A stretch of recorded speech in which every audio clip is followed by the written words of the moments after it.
कहानी के शुरू में हम एक छोटी बच्ची को देखते हैं जो जंगल में बनी एक कैबिन में अपनी फैमिली के साथ छुट्टियां मनाने आई थी। जब वो बाहर खेल रही थी तभी उसके पास एक आदमी आता है और उससे बात करता है। थोड़ी बातें करने के बाद वो कहता है कि यहाँ पर वो बहुत ही जरूरी काम से आया है, एक ऐसा काम जो कि दुनिया बचा सकता है। यहाँ पर दरअसल इस छोटी बच्ची को दो दोस्तों ने एडॉप्ट यानी गोद लिया था। वो दोनों दोस्त एक दूसरे से बहुत प्यार करते थे, एक दूसरे के बगैर जिंदा नहीं रह सकते थे, इसीलिए उन्होंने इस बच्ची को गोद लिया ताकि वो एक अच्छी जिंदगी गुजार सके। वो आदमी छोटी बच्ची से बात तो कर रहा था पर बार बार जंगलों में देख रहा था। तभी हमें 3 और लोग आते हुए दिखाई देते हैं जिनके हाथ में अजीब से हथियार थे। छोटी बच्ची उन्हें देखकर बहुत डर गई थी। वो भागकर अपने कैबिन में जाती है जहाँ पर उसके दोनों डैड्स थे जिनके बारे में मैं आपको पहले ही बता चुकी हूँ। वो दोनों को उस आदमी और उन लोगों के बारे में बताती है जो जंगल से आ रहे थे। ये दोनों भी सुनकर बहुत ज्यादा डर जाते हैं। वो आदमी अब अपने साथियों के साथ बाहर आकर खड़ा हो गया था और इनसे दरवाजा खोलने का कहता है, लेकिन उस बच्ची के दोनों डैड उन्हें देखकर बहुत ज्यादा डर गए थे और उन्हें वहाँ से जाने का बोलते हैं। लेकिन वो आदमी भी बार बार अपने जरूरी काम के लिए बोल रहा था कि वो उन्हें अंदर आने दे क्योंकि उन्हें इनसे बहुत जरूरी बात करनी है। लेकिन एंड्रयू और एरिक दोनों बहुत ज्यादा डरे हुए थे। एंड्रयू के पास उसकी गन भी नहीं थी जो उसकी गाड़ी में बाहर ही रह गई थी, और सबसे बड़ी बात बाहर वाले लोगों के पास हथियार थे, मगर फिर भी वो लोग बार बार इनसे दरवाजा खोलने का कह रहे थे। मगर ये दोनों उन्हें बार बार धमकी देते हैं कि चले जाओ यहाँ से वरना हम पुलिस को कॉल करेंगे। लेकिन यहाँ पर न सिग्नल थे और न ही लैंडलाइन। इन लोगों ने फोन की तार को भी खराब कर दिया था जो बार बार अंदर आने का कह रहे थे। जब उनके पास कोई और रास्ता नहीं होता तो वो अपने हथियार से दरवाजे को तोड़ देते हैं और अंदर आ जाते हैं। एंड्रयू और एरिक उन पर हमला करते हैं, पर अजीब बात ये थी वो लोग तो इन पर हमला कर ही नहीं रहे थे और इसी लड़ाई में एरिक के सर में चोट भी लग जाती है। तो उन्हीं में से एक लेडी उसकी मदद करती है। ये कहती है कि वो एक नर्स है, यानी कि वो आदमी और उसके साथ जो लोग थे वो इन्हें नुकसान पहुंचाने नहीं आए थे। एरिक बेहोश हो गया था और तभी हम यहाँ पर एरिक की पुरानी जिंदगी के बारे में जान पाते हैं जहाँ पर पहली बार उसने एंड्रयू को अपने मॉम डैड से मिलवाया था, पर उन्हें ये रिश्ता इनका पसंद नहीं था। लेकिन वो दोनों एक दूसरे के बगैर नहीं रह सकते थे, इसीलिए वो लोग अलग हो गए और आज एक साथ थे। खैर दोबारा हम प्रेजेंट मौजूदा कहानी पर आते हैं। जब एरिक को होश आता है तो 4 लोगों ने इन दोनों को पकड़कर बांध दिया था और उनकी बेटी छोटी बच्ची भी उनके पास खड़ी थी। वो चारों इन दोनों को बताते हैं हम यहाँ पर बहुत ही जरूरी काम से आए हैं और तब हमने इस रास्ते को चुना और आगे भी बहुत सी मुश्किलात आने वाली हैं जिनको तुम तीनों में से किसी एक को अपनी जान देकर लोगों को बचाना होगा। अब वो चारों एक साथ खड़े होते हैं और उनको अपना मकसद और काम बताने लगते हैं। शुरू करती है एक लेडी। वो बताती है कि मैं कैलिफोर्निया की दूर एक शहर में नर्स हूँ और अपनी सारी जमा पूंजी खर्च करके तुम लोगों के पास आई हूँ। फिर दूसरा आदमी बताता है जो सबसे पहले छोटी बच्ची को मिला था। वो कहता है मैं एक टीचर हूँ और मेरा बार भी है। तीसरे नंबर पर इनका एक और साथी बताता है कि वो एक गैस कंपनी में काम करता है, वहाँ पर एक छोटा सा वर्कर है। पहले वो बहुत बुरा था और उल्टे सीधे काम भी किया करता था, पर अब वो ठीक हो गया है और अपनी गलती सुधारने की कोशिश कर रहा है। फिर चौथे नंबर पर लेडी बताती है कि वो एक होटल में शेफ है। ये सारी बातें समझकर एरिक ये समझता है कि ये लोग किसी रिलीजन मजहब से ताल्लुक रखते हैं और इनके फादर ने उन्हें यहाँ इनके पास भेजा है। उनके ऐसे साथ रहने पर ये उन्हें अलग करने आए हैं। उन लोगों का लीडर कहता है जो सबसे पहले छोटी बच्ची को मिला था कि ये सब गलत सोच है तुम्हारी, हम यहाँ पर एक खास मकसद के लिए आए हैं। वो बताता है दुनिया में बहुत बड़ा एपोक्लिप्स, बर्बादी आने वाली है, सारी दुनिया खत्म होने वाली है, लेकिन अगर तुम तीनों में से कोई एक खुद को कुर्बान कर दे तो सारी आने वाली मुसीबतें तबाहियां रुक सकती हैं और ये काम तुम्हें खुद करना होगा अपनी मर्जी से। तुम्हारी मर्जी के बगैर कोई भी इंसान तुम्हें नुकसान नहीं पहुंचा सकता, यानी कि तुम्हारे साथ कोई जोर जबरदस्ती नहीं कर सकता। वो लीडर इनको बताता है हम चारों भी एक दूसरे को नहीं जानते थे, मगर इन तबाहियों के बारे में हमें सपने आने लगे तो तभी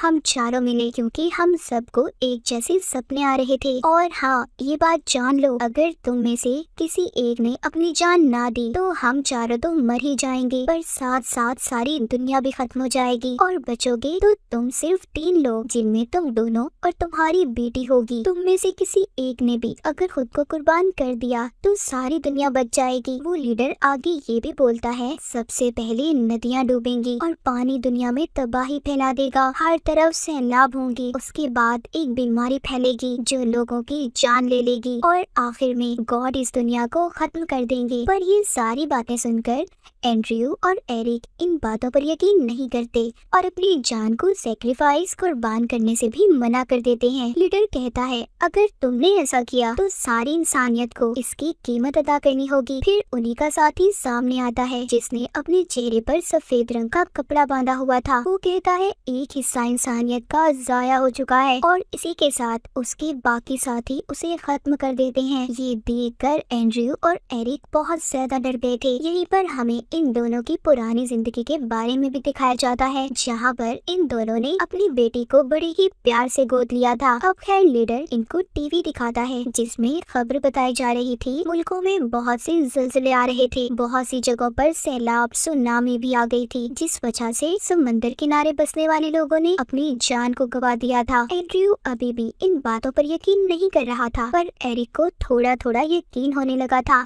तभी हमें फ्लैशबैक पुराना सीन दिखाया जाता है जहाँ पर एंड्रयू और एरिक अपनी बेटी के साथ बहुत खुश थे। वो भी दोनों को अपने पेरेंट्स, अपने माँ बाप समझने लगी थी और ये सब यहाँ पर छुट्टियाँ मनाने आए थे, पर वो ये बात नहीं जानते थे कि एक साथ ये उनका आखिरी सफर होगा। खैर अब दोबारा से हम प्रेजेंट में आते हैं। एरिक के सर पर नर्स पट्टी बांधती है और कहती है हम चारों को इन तबाहियों के बारे में सपने आते थे और तभी हम एक साथ मिले और यहाँ तुम तक आने का रास्ता भी हमने अपने सपने में ही देखा है। तभी इस कैबिन से छोटी बच्ची भागने की कोशिश करती है तो लीडर उसको पकड़ लेता है। एंड्रयू से कहता है मेरी बात को समझो, पर वो यहाँ पर उसे कह रहा था जो तुम्हारा साथी जिसको तुमने मार दिया, जो फैक्ट्री में काम करता था, उसका काफी वक्त पहले मुझसे झगड़ा हुआ था और मुझे लगता है जिसका बदला वो मुझसे यहाँ पर लेने आया है। लीडर कहता है मैं नहीं जानता वो कौन था, पर उसी ने हम सबको इन तबाहियों बर्बादियों के बारे में बताया और फिर जिसके बाद हमें भी वैसे ही सपने आने लगे। पर आज हम अपने सही रास्ते पर हैं, बस हम तो इन तबाहियों को रोकना चाहते हैं। फिर वो खैर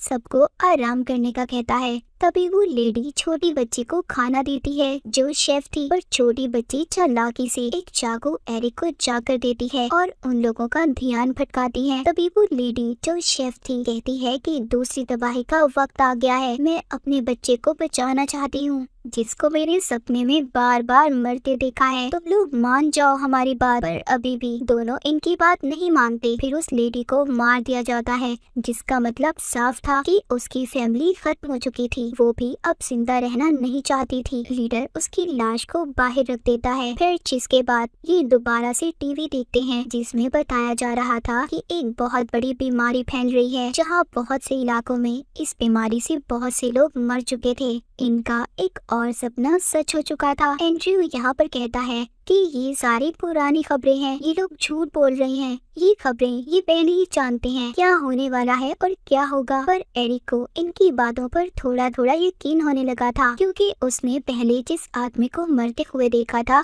यहाँ पर कुछ महसूस किया था जैसे कोई शक्ति इनके पीछे हो। एरिक ये समझ रहा था कि ये चारों ही हैं जो दुनिया में तबाही फैलाने आए हैं। इन चारों के पास अलग अलग ताकतें हैं, एक के पास सुनामी लाने की ताकत है तो दूसरा जंग और बीमारी ला सकता है, तीसरा यहाँ पर खाने का है जो दुनिया में कीड़े मकोड़े लाएगा जिससे दुनिया का सारा खाना बर्बाद हो जाएगा, और चौथा अपने साथ मौत लाएगा। पर एरिक की सोच यहाँ पर गलत थी, उसने अपने दिमाग में अजीब सी कहानी को बना लिया था, बल्कि ये चारों तो उन तबाहियों को रोकने आए थे। तभी छोटी बच्ची इनका ध्यान भटकाती है, एक जोरदार चीख मारती है। एरिक और एंड्रयू दोनों आजाद हो चुके थे। एरिक अंदर इन दोनों को रोकता है और बाहर एंड्रयू अपनी गन लेने जाता है। जब नर्स उसके पास जाती है तो गन से वो उसे डराता है, दूर करता है। वो बाहर उस आदमी की लाश के पास जाकर उसका आईडी कार्ड निकालता है जो गैस फैक्ट्री में काम करता था। वो लीडर को दिखाता है, जो कुछ इस आदमी ने तुम्हें बताया सब कुछ गलत है। उसने तो अपना नाम भी तुम्हें सच नहीं बताया। वो आप लोगों के दिमाग को कंट्रोल करके यहाँ पर अपना बदला लेने आया था। पर लीडर उसकी किसी बात को नहीं मानता, कहता है जो कुछ भी है सब सच है। जब एंड्रयू के सामने नर्स आती है तो गलती से वो उस पर गोली चला देता है और इनका लीडर उसको तीसरी इंसानियत के नाम पर कुर्बान कर देता है। एंड्रयू को ये आदमी पागल लगने लगा था। ये इसको बाथरूम में बंद कर देता है। तभी उसको गिलास टूटने की आवाज आती है, जिससे उसे ये लग रहा था कि वो भाग गया, पर वो वहीं पर था। वो एंड्रयू पर हमला करके उससे गन छीन लेता है। जब ये हॉल में आते हैं तो टीवी पर खबर चल रही थी कि सभी एरोप्लेन्स खुद ही एक एक करके पानी में गिर रहे हैं और तबाह हो रहे हैं। उसमें बैठे हुए लोग भी मर गए। जो खबर लेडी दे रही थी वो ही इनफास्ट लीडर बोल रहा था। उसको अपने सपने में ये सब पहले से पता था, पर एंड्रयू इन सब पर अभी भी यकीन नहीं कर रहा था। पर एरिक को अब इन बातों पर यकीन होने लगा था, क्योंकि जब इसने इनका पहला साथी मरते हुए देखा था तो तभी उसके पास एक अनजान सफेद रोशनी को देखा था। अब अगली इंसानियत को जज करने का वक्त आ गया था, इसीलिए लीडर अपनी जान दे देता है। जिसके बाद दुनिया में काले बादल छा गए थे, हर तरफ अंधेरा होने लगा था, साथ ही साथ बिजली भी चमक रही थी। एरिक एंड्रयू से कहता है हम दोनों में से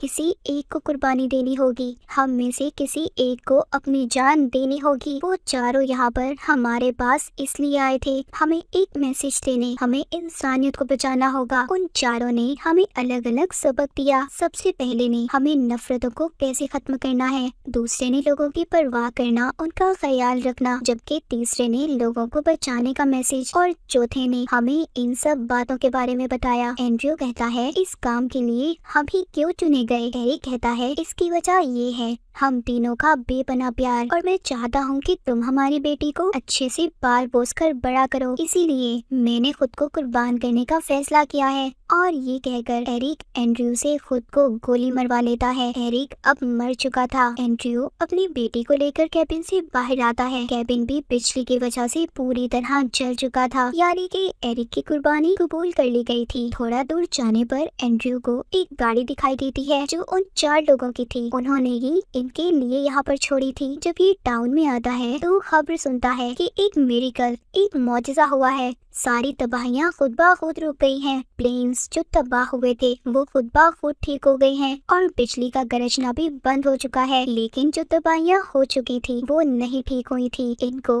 अब इसी दुनिया में रहना था जो अब कभी पहले की तरह ठीक नहीं हो सकती थी, क्योंकि इतना कुछ हो जाना कोई आम बात नहीं थी। और एरिक ने खुद को कुर्बान इसलिए किया क्योंकि जिस सफेद रोशनी की उसने बात की थी उसमें उसने एंड्रयू और अपनी बेटी को देखा था, जिसमें उसकी बेटी बड़ी हो चुकी थी और वो उनके साथ नहीं था। इसीलिए वो जान चुका था कि उसको ही कुर्बान होना है। कहानी के आखिर में हम एंड्रयू और उसकी बेटी को देखते हैं जो उसके साथ एक नई जिंदगी गुजारने के लिए निकल पड़ा था। और इसी के साथ ये कहानी यहीं पर खत्म हो जाती है।